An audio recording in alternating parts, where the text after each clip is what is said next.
I'm here today with HOCKET at the Avaloq Farm Music Institute. Welcome, HOCKET. Thanks for being here with us. Before we talk about popcorn, which is our usual first topic, maybe you guys could just say a quick word about your ensemble, HOCKET. What does that term HOCKET mean?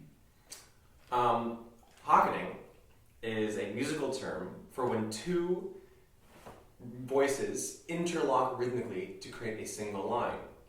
So really, hocketing is when two people finish each others sentences. Let's talk about popcorn. Cool. Less. Or Well, kettle corn. We know some of Thomas's feelings from our previous. To quote myself, That's true. We've had love Thomas it. here before. Maybe Sarah can tell us Yeah. her feelings about I popcorn. really like making my own popcorn and putting a little bit of pepper on it. And I also like making it in coconut oil. Okay, so a special question for your group in particular is, since you're both composers in addition to performers, how does being a composer affect how you present new music, how you learn it, all of that whole process? well, I'll say this. I believe in what I do and what we do so strongly, and I believe in new music, and I believe in promoting my friends, my colleagues, and getting our music out there. And so to me, there was no other option but to do this, and to write and to play.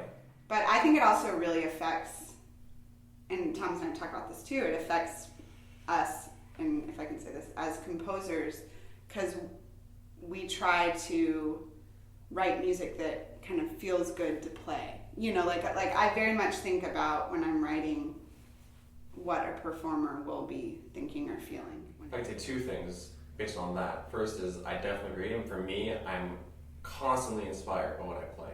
Like everything I play, I'm like, oh, that's a good idea. I gotta use that. Oh, it's so good. Like, and like my mind's going every piece, and I love it. Like that is what fuels my music. Is playing other people's music. Yeah.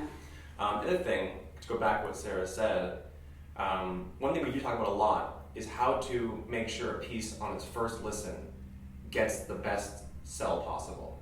And especially if we're playing throatier music, weirder music, it's like, okay, what can we do to this piece so on the first go, everyone has a chance to take something away from it and go, oh, I want to hear that again, or feel something on this one listen. That's really important to us too. Let's talk about Emily's piece. Emily, what has the process been like for you to write this piece for people who you know well, and then to have a chance to workshop with them for a long time? Yeah, it's been a really good process. I don't know if I would say that while I was writing it, I was writing it for them, but I wasn't necessarily thinking, oh, like Thomas is really good at this, so I'm going to do this. Like, it wasn't that type of thing. But it was very much, on my mind was sort of the excitement of working with people that I know very well, people who are also composers, people who I knew would rehearse it very carefully and really take a lot of time and care with the material. I think for me, because I have played a lot of Emily's music through being together at USC, I do feel a closeness with the material, and I do feel like with her voice I understand it, and I can make calls like, oh, she'll want this, and she wants to do this, and she'll do this. Yeah, without, you've been able to, without her being in the room. Like, oh, she'll want me to do this, you know, and maybe that's what's really cool about with building up a relationship with the composer over a long time, is understanding what they want intuitively. Maybe we could talk a little bit about the musical material for this piece, because I think juxtapose a lot of different ideas, sort of play out in an interesting way. Yeah, like something that I do with Alex that I don't really do with a lot of my composer friends is Alex and I send each other music back and forth when we're working on drafts, and we give each other feedback. And Alex is one of the only people I will let see something that's not fully formed. And I remember both of us sort of going back and forth with our pieces, and there was like one moment where we were like texting or something, and I was like, oh, this piece is like so me, like I just hate myself. I was like, I hate myself but I love myself or something, and Alex is like, yeah, like this is such an Emily Cooley piece.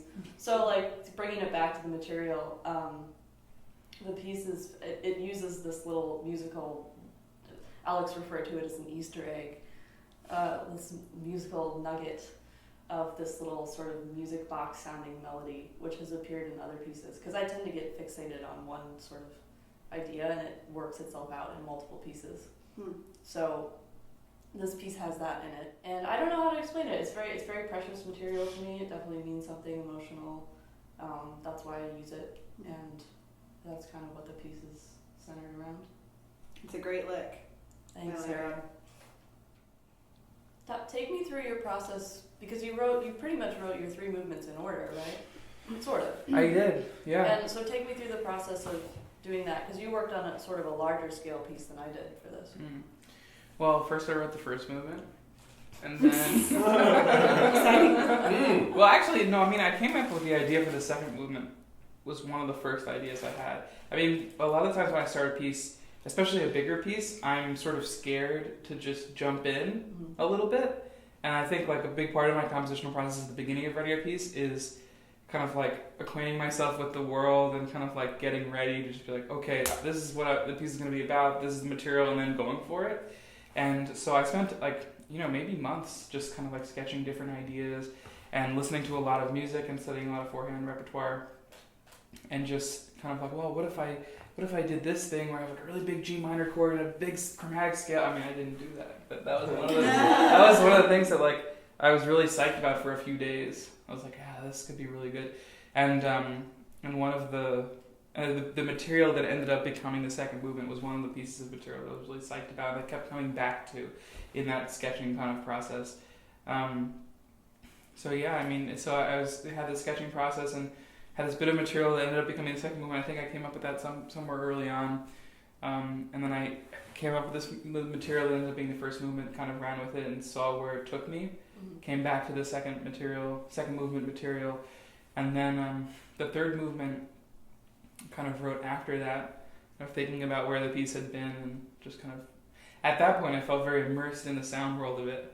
So it was like, that's like a place I really like being with writing music, but I think I'm not usually there. We've talked about how that only happens towards the end of writing a piece, Yeah. where you really, it's kind of like when it's almost done, or And you when want it's to go back to almost the beginning due. and fix the Yeah. beginning. You're like, oh, the beginning needs to work now. I definitely did fix the beginning. It was like one of the last things I did. Really? Yeah.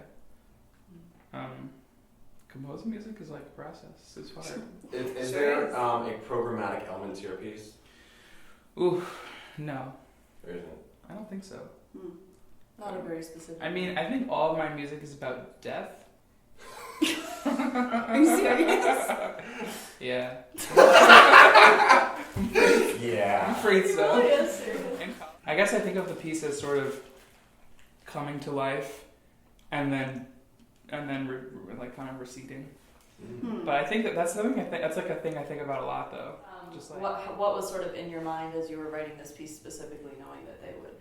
well, I was, and so I don't know either of them by well. I knew Thomas a little bit, but one thing that I knew from Thomas, just from talking about the project, was just how excited Thomas was and the kind of passion and dedication that Thomas and Sarah bring to the table here, and that made me really excited, and made me put a lot of energy into writing this piece and to try to make it something really special that's like really represents the culmination of where I'm at right now, so that I can hand off something and feel really good about it, knowing that they're going to put a lot of energy into it and really give it their all. So It's been really exciting and rewarding, I think, being here with you. I'm not sure that we've worked with a composer this early.